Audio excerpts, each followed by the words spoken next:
Il y a une femme que j'accompagne qui m'a demandé comment ça se fait que quand je suis en couple, j'aime de tout mon cœur et après je me détache et je me rends compte qu'en fait,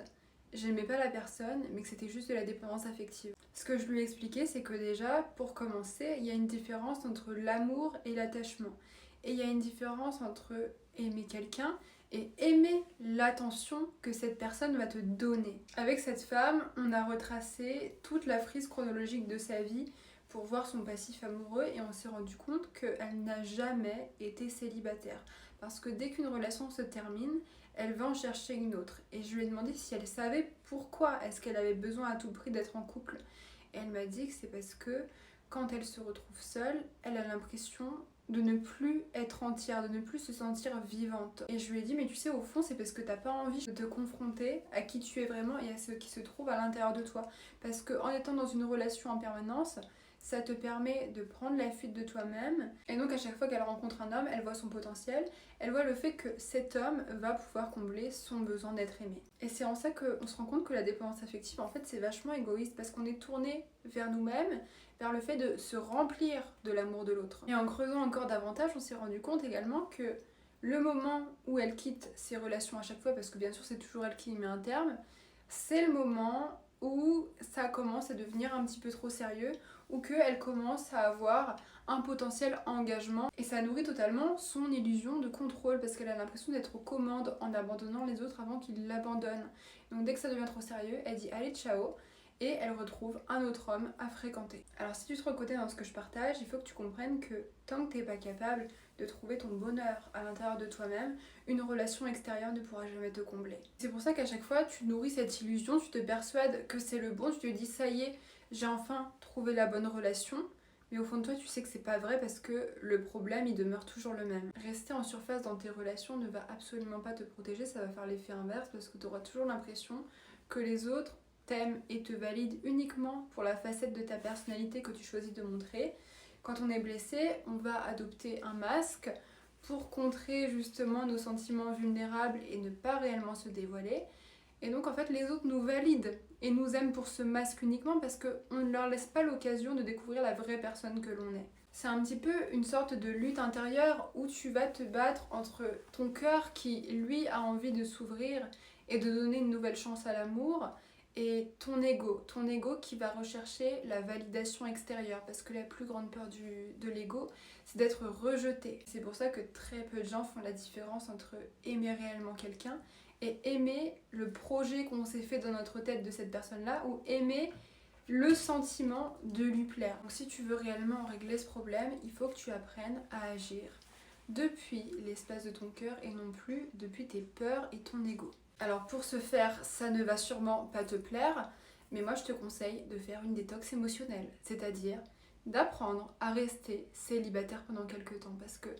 si tu enchaînes les relations comme ça par peur d'être seule, tu seras jamais vraiment capable de te sentir bien avec toi-même. Tu continues d'utiliser des relations de pansement pour masquer temporairement le problème de fond, mais au final tu souffres énormément au quotidien. T'as pas besoin de rester célibataire pendant des années pour te retrouver, mais prendre le temps à ton rythme de te demander qui tu es.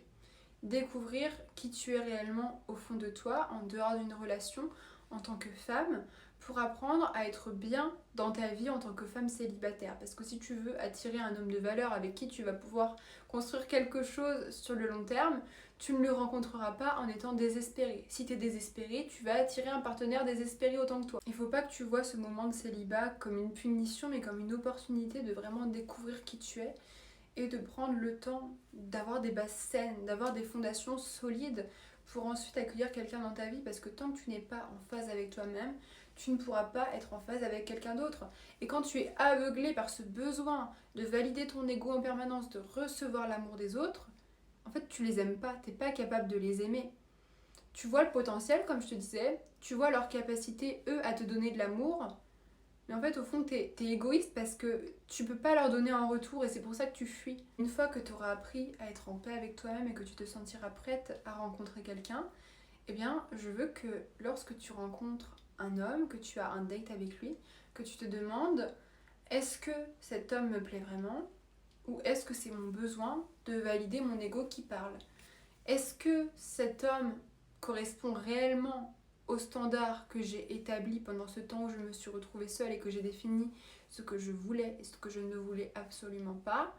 Ou est-ce que c'est ma peur d'être seule qui parle parce que, ça y est, j'ai besoin encore de combler le vide de la mauvaise façon? Tu sais que tu aimes quelqu'un uniquement quand tu es capable de t'engager dans une relation, non pas par peur d'être seule, mais par envie réelle d'avancer à ses côtés et construire quelque chose. Si tu es encore dans ce mindset de manque et que tu es concentré sur le fait de recevoir, recevoir, recevoir l'amour de l'autre, tu ne pourras rien donner, tu n'auras rien à donner en retour et on ne construit pas une relation qui va à sens unique. Tu sais, il y a cette citation qui dit: si tu veux attirer les papillons dans ton jardin, il faut arrêter de les fuir, il faut te concentrer sur le fait de créer un magnifique jardin, un jardin qui est accueillant, avec de belles fleurs qui vont leur donner envie de venir, et ensuite les papillons vont venir naturellement jusqu'à ton jardin sans effort. Autrement dit, pense à l'homme que tu veux attirer dans ta vie, pense à ses qualités, pense au type de relation que tu veux construire pour mettre un terme à cette surconsommation des relations dans laquelle tu es actuellement, et demande-toi comment en tant que femme tu peux incarner toi-même ces qualités, parce que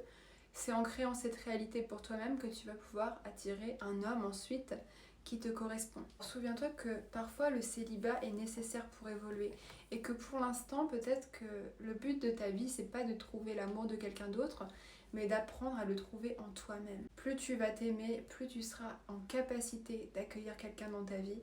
et je te promets que c'est là que tu rencontreras la bonne personne. La solution ne se trouve pas dans une énième relation pansement, mais elle se trouve en toi-même. Donc maintenant, il faut que tu fasses ce chemin vers toi et ensuite tu pourras fréquenter de nouvelles personnes. Mais attention surtout à ne pas te perdre et à ne jamais mettre de côté ta valeur parce que tu ressens ce besoin de flatter ton ego. Ton ego, il peut être un indicateur précieux, un grand allié, mais attention au moment où il te dit qu'il a peur du rejet. Le rejet fait partie de la vie. Tant que tu n'es pas capable d'accepter que tu ne peux pas plaire à tout le monde et que si cet homme ne te valide pas, c'est pas la fin du monde, justement ça te rend un service parce que vous n'êtes pas compatibles, tu te rendras service le jour où tu auras atteint ce niveau-là, parce que mieux vaut que les autres t'aiment pour qui tu es vraiment plutôt que pour un masque que tu t'efforces de porter. Parce que dans tous les cas,